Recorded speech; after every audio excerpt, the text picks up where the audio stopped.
Hai semuanya, pernah tidak kalian membuka dompet lalu langsung merasa hidup sedang berantakan hanya karena isi uang di dalamnya tinggal sedikit?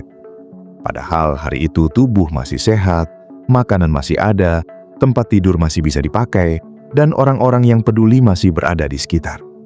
Aneh memang, karena rasa miskin seringkali muncul lebih cepat daripada kenyataan yang sebenarnya.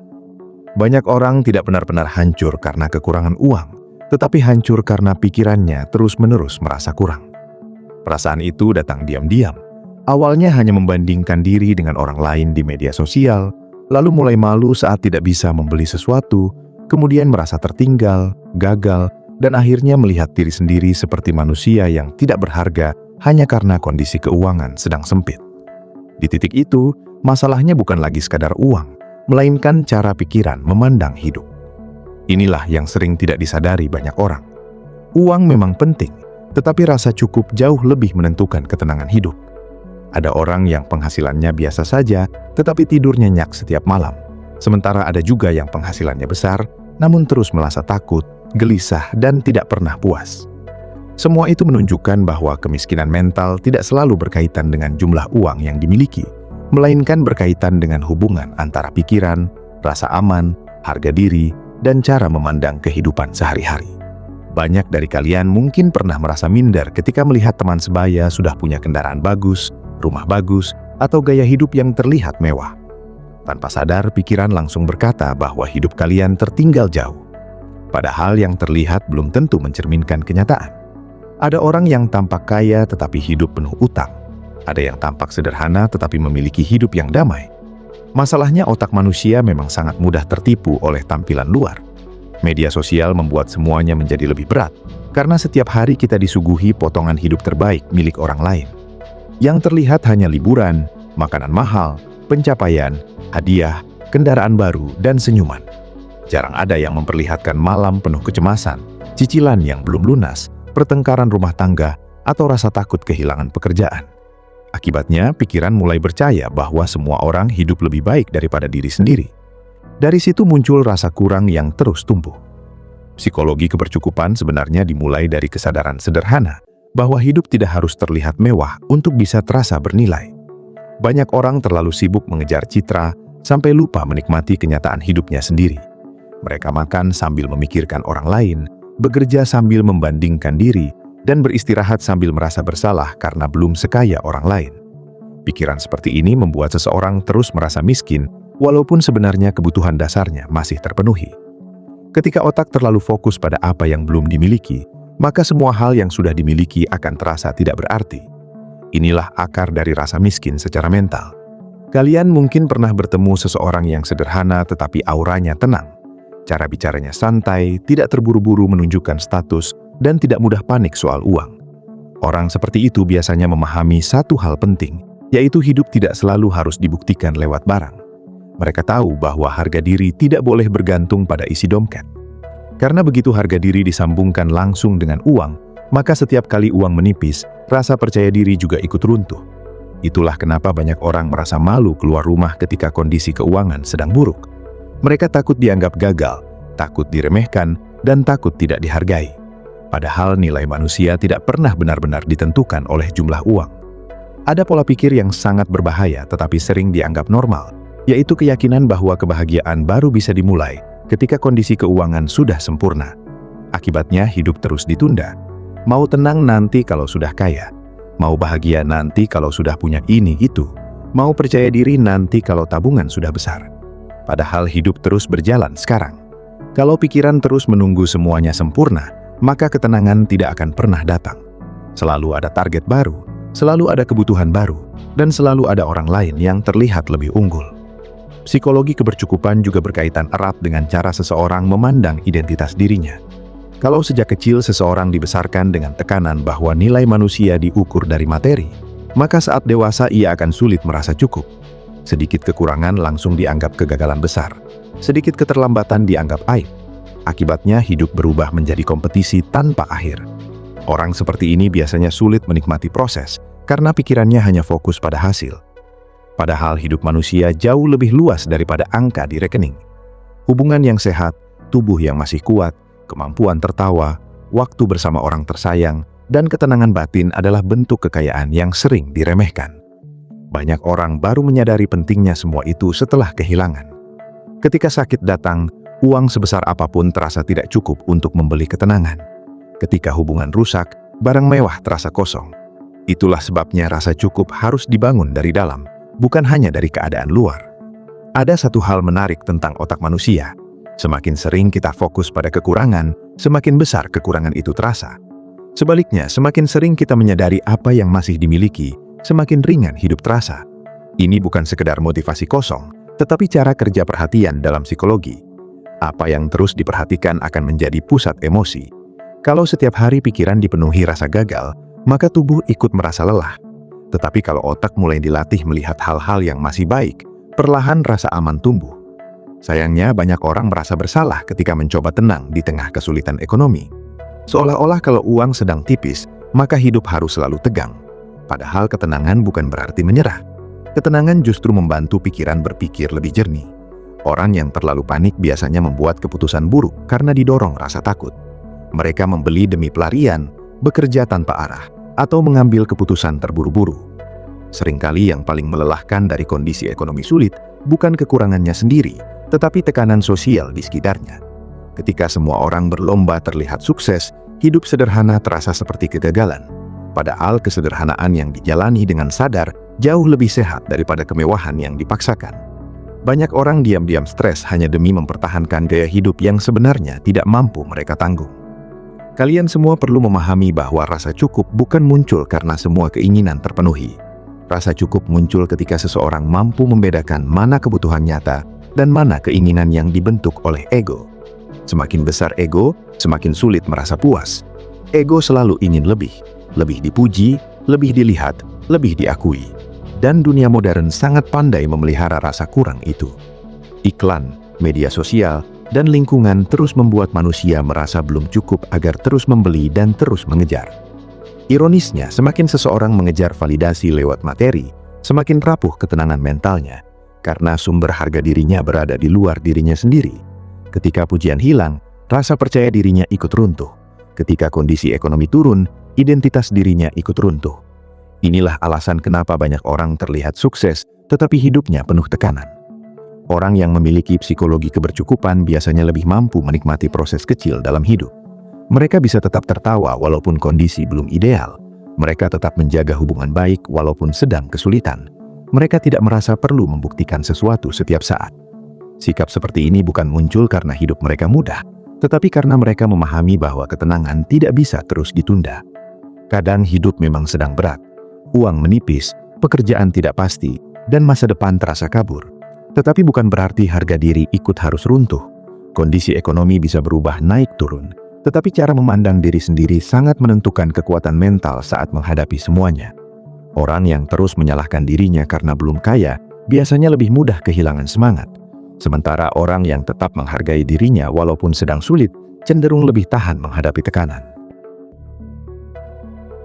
Ada kebiasaan kecil yang sebenarnya sangat membantu membangun rasa cukup, yaitu berhenti mempermalukan diri sendiri. Banyak orang tanpa sadar terus menghina dirinya dalam hati, merasa bodoh, gagal, miskin, kalah, dan tidak berguna.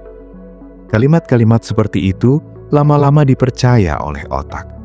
Akibatnya, mental semakin lemah.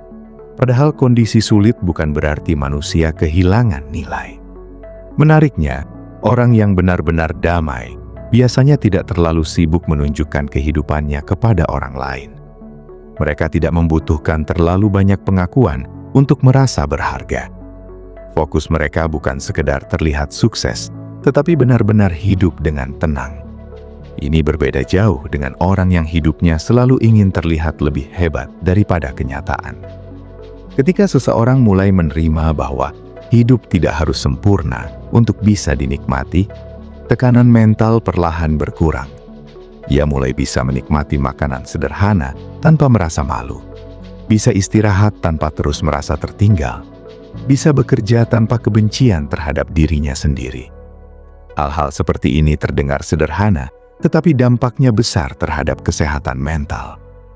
Banyak orang tidak sadar bahwa rasa miskin secara mental membuat hidup terasa jauh lebih berat daripada kondisi sebenarnya. Karena pikiran terus berada dalam mode kekurangan. Apapun terasa tidak cukup. Bahkan ketika ada hal baik terjadi, otak tetap fokus pada masalah lain. Hidup jadi sulit disyukuri. Di sisi lain, rasa cukup bukan berarti menolak kemajuan. Kalian tetap boleh punya mimpi besar, target besar, dan keinginan memperbaiki hidup. Tetapi semuanya dilakukan tanpa membenci keadaan diri saat ini. Ada perbedaan antara bertumbuh dengan tenang dan mengejar sesuatu karena merasa diri tidak berharga. Seringkali manusia terlalu keras pada dirinya sendiri. Mereka lupa bahwa setiap orang punya waktunya masing-masing. Ada yang baru menemukan arah hidup di usia matang. Ada yang bangkit setelah gagal berkali-kali. Ada yang hidupnya lambat tetapi damai. Tidak semua hal harus dipercepat hanya demi memenuhi standar sosial. Ketika uang sedang menipis, fokus utama sebenarnya bukan menjaga gengsi, tetapi menjaga kejernihan pikiran. Karena pikiran yang tenang jauh lebih berguna daripada citra palsu. Orang yang masih bisa berpikir jernih biasanya lebih mudah mencari jalan keluar dibanding orang yang tenggelam dalam rasa malu dan panik. Banyak orang menghabiskan energi besar hanya untuk terlihat baik-baik saja di depan orang lain. Mereka rela lelah demi menjaga penampilan hidup yang sebenarnya tidak nyata. Padahal, semakin seseorang hidup berdasarkan penilaian orang lain, semakin sulit ia merasa damai. Rasa cukup juga muncul ketika seseorang mulai menerima bahwa hidup memang memiliki fase sempit. Tidak selamanya kondisi berada di atas. Kadang ada masa harus berhemat, menahan keinginan, dan hidup lebih sederhana. Itu bukan kegagalan, melainkan bagian normal dari perjalanan hidup manusia. Yang membuat fase sulit terasa menyiksa, biasanya bukan situasinya saja, tetapi rasa malu yang dibangun di dalam pikiran. Ada orang yang tetap bisa tersenyum walaupun uangnya pas-pasan, karena ia tidak menaruh seluruh harga dirinya pada kondisi ekonomi. Ia tetap melihat dirinya sebagai manusia yang layak dihargai. Sebaliknya, ada orang yang langsung merasa hancur ketika pemasukan turun, karena identitas dirinya terlalu bergantung pada status sosial. Semakin dewasa, banyak orang mulai sadar bahwa hidup yang tenang ternyata lebih mahal daripada sekedar terlihat kaya. Percuma punya banyak hal kalau setiap hari dipenuhi kecemasan. Percuma terlihat sukses kalau tidur selalu gelisah. Pada akhirnya, manusia tetap mencari rasa aman dan damai. Psikologi kebercukupan bukan tentang berpura-pura puas terhadap kemiskinan. Ini tentang menjaga kesehatan mental agar tidak ikut runtuh ketika keadaan sedang sulit. Karena kalau pikiran sudah terlalu hancur, langkah untuk bangkit menjadi jauh lebih berat. Orang yang mampu menjaga ketenangan biasanya lebih kuat menghadapi perubahan hidup. Ada momen dalam hidup ketika seseorang mulai sadar bahwa mengejar pengakuan tidak pernah benar-benar selesai. Setelah satu target tercapai, muncul target lain. Setelah satu keinginan terpenuhi, lahir keinginan baru. Kalau kebahagiaan terus bergantung pada pencapaian berikutnya, maka hidup hanya akan dipenuhi rasa kurang. Kalian semua mungkin pernah merasakan lelah karena terus merasa harus menjadi sesuatu. Harus lebih sukses, lebih kaya, lebih keren, lebih terlihat berhasil. Tekanan seperti ini diam-diam menguras energi mental. Akibatnya hidup terasa seperti perlombaan panjang yang tidak pernah selesai. Padahal, kadang ketenangan justru muncul saat seseorang berhenti sejenak dan melihat hidupnya dengan lebih jujur. Bahwa walaupun belum sempurna, masih banyak hal yang patut dihargai. Masih ada kesempatan memperbaiki keadaan. Masih ada hari baru untuk mencoba lagi. Kesadaran seperti ini membantu manusia keluar dari rasa miskin mental yang terus menekan. Orang yang memiliki rasa cukup biasanya lebih mudah bersyukur tanpa kehilangan semangat untuk berkembang. Mereka bisa menikmati kopi sederhana tanpa merasa rendah diri. Mereka tidak malu hidup sesuai kemampuan. Mereka tahu bahwa ketenangan jauh lebih penting daripada pengakuan sementara. Pada akhirnya, kondisi uang memang bisa mempengaruhi hidup, tetapi tidak harus menentukan seluruh nilai diri manusia. Uang dapat naik dan turun, pekerjaan bisa berubah, keadaan bisa berganti kapan saja. Namun cara memandang diri sendiri akan sangat menentukan apakah seseorang tetap kuat atau justru tenggelam dalam rasa kurang yang tidak ada habisnya. Ketika seseorang mampu berkata kepada dirinya bahwa hidupnya tetap berharga walaupun sedang sulit, disitulah psikologi kebercukupan mulai tumbuh. Banyak orang mengira bahwa rasa miskin hanya berkaitan dengan jumlah uang yang sedikit. Padahal kenyataannya tidak sesederhana itu. Ada orang yang penghasilannya meningkat setiap tahun, tetapi tetap hidup dalam rasa takut. Mereka terus khawatir tidak cukup, takut kalah dari orang lain, takut dianggap gagal, dan takut kehilangan status sosial yang sudah dibangun. Ketakutan seperti ini diam-diam membuat hidup terasa sempit, walaupun kondisi ekonomi sebenarnya cukup baik. Ini menunjukkan bahwa rasa miskin seringkali lebih dekat dengan kondisi batin daripada isi rekening. Ketika seseorang terlalu sering menghubungkan harga dirinya dengan materi, hidupnya menjadi sangat rapuh. Hari baik akan terasa sangat menyenangkan ketika uang banyak, tetapi hari buruk langsung terasa menghancurkan ketika keadaan finansial tergoncang. Emosi menjadi tidak stabil karena kebahagiaan sepenuhnya ditentukan oleh keadaan luar, padahal hidup tidak pernah benar-benar stabil. Ada masa naik, ada masa turun, ada masa tenang, dan ada masa sulit. Kalian semua mungkin pernah berada di titik ketika melihat harga sesuatu, lalu langsung merasa sedih karena tidak mampu membelinya. Perasaan itu manusiawi, tetapi yang sering menjadi masalah adalah ketika ketidakmampuan membeli sesuatu berubah menjadi rasa rendah diri. Seolah-olah manusia hanya layak dihargai jika mampu membeli barang tertentu. Pola pikir seperti ini sangat melelahkan karena membuat hidup terus terasa kurang. Lingkungan modern sangat mendorong manusia untuk terus merasa tidak puas. Hampir setiap hari, orang melihat iklan yang secara halus mengatakan bahwa hidup akan lebih bahagia jika memiliki barang tertentu. Media sosial juga membuat semuanya semakin berat, karena banyak orang hanya menunjukkan bagian terbaik dari hidup mereka. Akibatnya standar kebahagiaan menjadi tidak realistis. Orang mulai merasa bahwa hidup sederhana itu memalukan. Padahal kalau dipikir lebih dalam, banyak kebutuhan emosional manusia sebenarnya tidak bisa dipenuhi oleh uang semata. Rasa aman, hubungan yang tulus, tidur yang tenang, tubuh yang sehat, dan pikiran yang damai memiliki pengaruh besar terhadap kualitas hidup. Sayangnya, hal-hal seperti ini sering dianggap biasa sampai akhirnya hilang. Ada orang yang hidup di rumah besar, tetapi sulit tidur karena pikirannya penuh kecemasan. Ada yang punya banyak barang, tetapi tidak punya ketenangan. Sebaliknya, ada juga orang yang hidup sederhana, namun mampu menikmati hidup dengan hati yang lebih ringan. Ini bukan berarti uang tidak penting, tetapi menunjukkan bahwa rasa cukup memang berasal dari cara pikiran memandang hidup. Psikologi kebercukupan juga berkaitan dengan kemampuan menerima fase hidup. Banyak orang terlalu keras pada dirinya sendiri ketika kondisi ekonomi sedang buruk. Mereka merasa hidupnya gagal hanya karena belum mencapai standar tertentu di usia tertentu. Padahal perjalanan setiap orang berbeda. Ada yang berhasil lebih cepat, ada yang lambat, ada yang jatuh berkali-kali, sampai akhirnya menemukan arah hidup.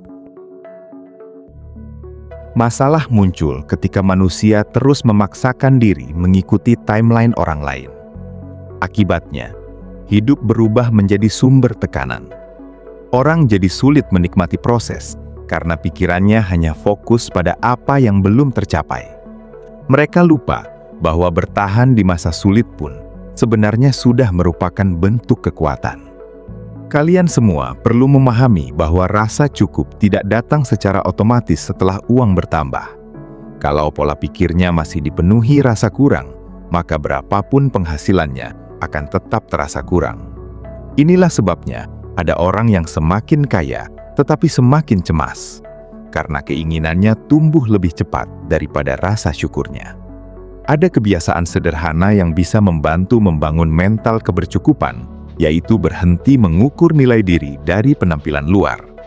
Banyak orang terlalu sibuk memikirkan bagaimana dilihat orang lain, sampai lupa bertanya, apakah dirinya sendiri benar-benar tenang? Mereka rela memaksakan gaya hidup hanya demi pengakuan, padahal pengakuan manusia sifatnya sementara. Hari ini dipuji, besok dilupakan. Menariknya, semakin seseorang mencari validasi dari luar,